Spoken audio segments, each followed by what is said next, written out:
Saya Muhammad Fatih Asibli dari kelas 10 PS3. Saya di sini akan menjelaskan tentang zaman Mesozoikum. Zaman Mesozoikum adalah zaman yang masih belum ada kehidupan di bumi karena suhu bumi yang masih sangat panas sehingga tidak memungkinkan adanya makhluk hidup. Zaman ini sekitar 2500 sampai 1200 juta tahun yang lalu.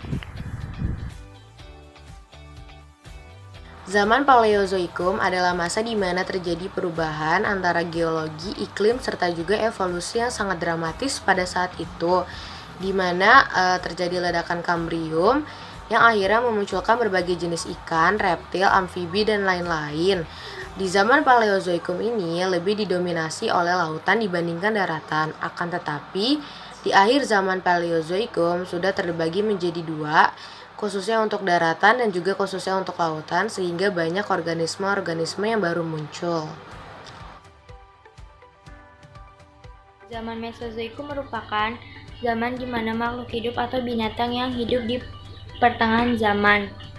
Zaman Mesozoikum adalah puncak dari perkembangan dinosaurus. Zaman ini berlangsung sekitar 252 sampai dengan 66 juta tahun yang lalu. Pada zaman Mesozoikum, orang-orang juga sering menyebutnya dengan sebutan zaman reptil atau zaman konifer karena pada waktu itu kondisi bumi sendiri didominasi oleh hewan reptil. Zaman Neozoikum. Zaman Neozoikum berasal dari bahasa Yunani yaitu kainos yang berarti baru dan zoe yang berarti kehidupan.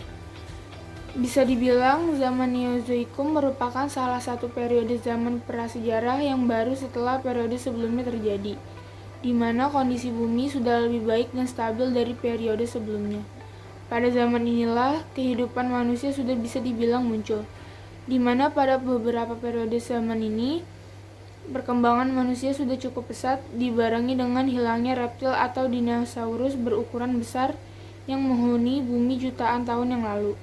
Sehingga dengan kondisi bumi yang baru ini, zaman ini disebut zaman kehidupan baru oleh berbagai ilmuwan. Menurut penelitian, zaman Neozoikum dimulai setelah akhir dari zaman Mesozoikum sekitar 65 juta tahun yang lalu dengan berakhirnya periode Kapur. Sekian presentasi dari kelompok saya. Bila ada salah kata mohon dimaafkan. Assalamualaikum warahmatullahi wabarakatuh.